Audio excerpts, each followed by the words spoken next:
నమస్తే. Welcome to Legend TV. Hydraa బాధితులకి సంబంధించి కొంత రిలీఫ్ ఇచ్చినట్టుగా తెలుస్తా ఉంది.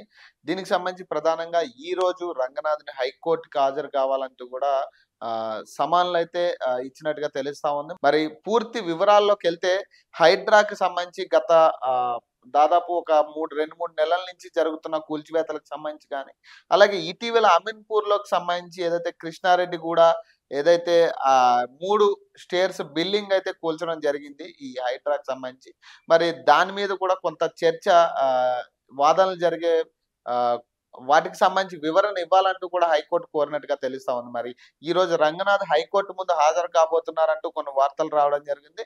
మరి ఆన్‌లైన్‌లో అయినా గాని లేదా విర్చువల్‌గా అయినా గాని లేదా డైరెక్ట్‌గా అయినా గాని కోర్టుకైతే హాజరు కావాలంటూ కూడా కోర్టు కోరినట్టుగా తెలుస్తా ఉంది. మరి దీనికి సంబంధించి ఎలాంటి వివరణ ఇవ్వబోతున్నారనేది కొంత కొంత చర్చనీయాంశం అవుతా ఉంది.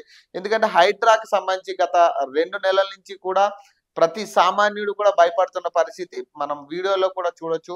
మనం కూడా చాలా కవర్ చేసాం. మన లెజెండ్ టీవీలో కూడా చాలా మందితో మాట్లాడడం జరిగింది. వాళ్ళు చాలా ఆవేదన చెందిన పరిస్థితి అయితే కనపడతా ఉంది. ఇటీవల కుకట్పల్లిలో జరిగిన ఇన్సిడెంట్ అయితే ప్రధానంగా అందరిని మనసుల్ని కలిచివేసిన పరిస్థితి కనపడతా ఉంది. ఆమె భయంతో ప్రధానంగా ఆత్మహత్య చేసుకునే పరిస్థితికైతే రావడం జరిగింది. మరి ఇంత ఒత్తిడి హైడ్రా ఎందుకు తీసుకొస్తుంది అనే దాని మీద ప్రెజెంట్ ఈ చర్చ అయితే జరగనుందనేది కూడా కొంత సమాచారం. మరి దీనికి సంబంధించి ఎలాంటి క్లారిటీ ఇస్తారో హైడ్రా రంగనాథ్ అనేది వేచి చూడాలి. అలాగే ఏదైతే అమీన్‌పూర్ కృష్ణారెడ్డిగూడకు సంబంధించి సర్వే నంబర్ 164, 165కి సంబంధించి ఏదైతే ఆల్రెడీ కోర్టు స్టే ఉండగా కూడా బిల్డింగ్‌లన్నిటిని కూడా కూల్చడం జరిగింది. ఎందుకు కోర్టు స్టే ఇచ్చినా కూడా ఎందుకు కూల్చాల్సొచ్చిందనేది కూడా ప్రధానంగా ప్రశ్నించే సిట్యుయేషన్ అయితే కనపడతా ఉంది. హైడ్రా రంగనాథ్ గారు మరి దీని మీద ఎలాంటి విచారణ ఇవ్వబోతున్నారు? అలాగే దీనికి సంబంధించి ఇటీవల కొంతమందికి సమన్లు కూడా జారీ చేసిన పరిస్థితి అయితే కనపడతా ఉంది. కొన్ని చోట్ల నోటీసులు ఇచ్చిన పరిస్థితి కూడా కనపడతా ఉంది. వాళ్ళందరూ కూడా రోడ్డెక్కి ఆవేదన చెందిన పరిస్థితి.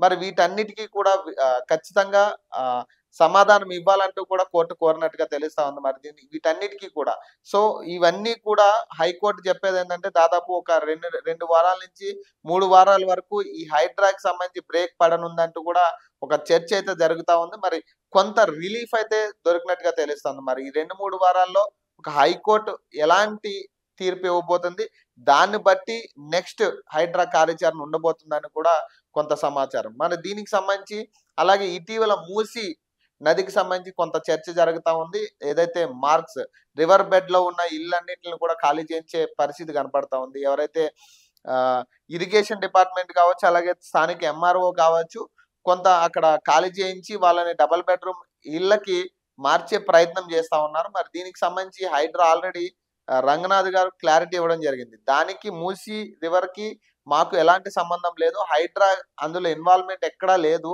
మొత్తం కూడా అదంతా కూడా ఎంఆర్ఓ అండ్ అలాగే స్థానిక ఇరిగేషన్ డిపార్ట్మెంట్ చూసుకుంటుంది. అదంతా కూడా మూసీ సుందరీకరణ కిందకొస్తది కాబట్టి హైడ్రా అందులో ఇన్వాల్వ్‌మెంట్ అవ్వట్లేదు. అదసలు హైడ్రా కిందకి రాదంటూ కూడా ఆయన చెప్పడం జరిగింది. మరి మూసీ రివర్ బెడ్‌లో ఉన్న వాళ్ళ పరిస్థితి కూడా హైకోర్టు ఈరోజు చర్చించబోతుందా అనేది కూడా ప్రధాన అంశంగా చూడొచ్చు. ఎందుకంటే రివర్ బెడ్‌కి సంబంధించి మూసీ నది ఎవరైతే మూసీ రివర్ బెడ్ మీద ఉన్నారో వాళ్ళందరూ కూడా రోడ్డెక్కి ధర్నాలు చేసిన పరిస్థితి కనపడతా ఉంది. అలాగే నిన్న హరీష్ రావు గారు వాళ్ళ దగ్గరికెళ్ళి మాట్లాడిన పరిస్థితి, మొన్న ఈటల రాజేంద్ర గారు కూడా వాళ్ళకెళ్ళి మాట్లాడడం జరిగింది. సో మరి ఈ క్రమంలో మరి దీని మీద ఏదైతే హైకోర్టులో కూడా ఈ మూసీ రివర్ బెడ్‌కి సంబంధించి కూడా చర్చ వస్తుందని కొంతమంది చెప్తా ఉన్నారు. మరి ఈ చర్చకు సంబంధించి మరి రంగనాథ్ గారు క్లారిటీ ఇస్తారా? లేదా స్థానిక ఎంఆర్ఓలను కూడా ఏదైతే విచారించే పరిస్థితి కూడా కనపడతా ఉంది. మరి వాళ్ళు ఎలాంటి క్లారిటీ ఇస్తారు వీటి మీద? మరి వీళ్ళకి కొంత రిలీఫ్ ఇచ్చే పరిస్థితి ఉంటుందా? లేదనేదైతే కొంత చర్చ జరుగుతా ఉంది. మరి ఇప్పట్లో అయితే కూల్చివేతలు ఉండవంటూ కూడా ఒక క్లారిటీ అయితే వచ్చింది. మరి చూద్దాం దీనికి సంబంధించి హైకోర్టు ఎలాంటి తీర్పు ఇస్తుంది? ఇక మీదట హైడ్రా కంటిన్యూ అవుతుందా? లేదా అక్కడితో ఆగిపోతుందా? అనేది కూడా ఒక చర్చ అయితే జరుగుతా ఉంది. మరి దీనికి సంబంధించి హైకోర్టు తీర్పు తర్వాత తేలాల్సి ఉన్న అంశాలు కాబట్టి చూద్దాం హైకోర్టు ఎలాంటి తీర్పు ఇస్తుంది. ఈరోజు రంగనాథ్ గారు ఎట్లా ఆయన డిఫెండ్ చేసుకుంటారనేది కూడా ఒక చర్చ జరుగుతా ఉంది. మరి ఇప్పుడే రంగనాథ్ వర్చువల్‌గా కూడా హైకోర్టుకి హాజరైనట్టుగా తెలుస్తా ఉంది. ఈ సెషన్‌లో ప్రధానంగా హైకోర్టు అయితే తీవ్ర ఆగ్రహం వ్యక్తం చేసినట్టుగా తెలుస్తుంది హైడ్రా మీద. సో, ప్రధానంగా వాళ్ళు అడిగిన క్వెషన్స్ అయితే ఇప్పుడు చూద్దాం ఒకటి.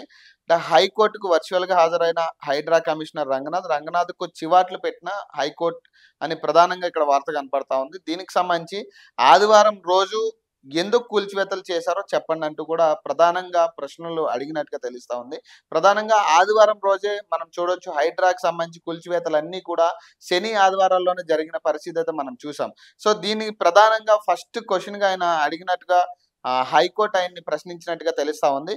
మరి దీనికి సంబంధించి ఎలాంటి జవాబు ఇచ్చారనేది కూడా ప్రధానంగా ఇక్కడ కనపడతా ఉంది. అలాగే నోటీసులు ఇవ్వకుండా ఎలా కూల్చివేతలు చేస్తున్నారో చెప్పండి అంటూ కూడా ప్రశ్నించినట్టుగా తెలుస్తా ఉంది. అలాగే పత్రికలు చెప్పినట్టు వింటున్నారా? లేక లా ఫాలో అవుతున్నారా? అంటూ కూడా ప్రశ్నించినట్టు తెలుస్తా ఉంది. అలాగే హైడ్రాకు ఉన్న చట్టబద్ధత ఏంటో చెప్పండి అంటూ కూడా ప్రశ్నించినట్టుగా తెలుస్తా ఉంది. అలాగే మీరు చట్టాన్ని ఉల్లంఘించి కూల్చివేతలు చేస్తున్నారంటూ కూడా ఆవేదన వ్యక్తం చేసినట్టుగా తెలుస్తుంది. అలాగే ఆహ్, ఆగ్రహం వ్యక్తం చేసినట్టుగా తెలుస్తా ఉంది. దీనికి సంబంధించి అలాగే ఆదివారం కూల్చివేతలు చేపట్టవదని అదే హైకోర్టు ఇచ్చిన ఆదేశాలు మీకు తెలియదా? అంటూ కూడా ప్రశ్నించినట్టుగా తెలుస్తా ఉంది.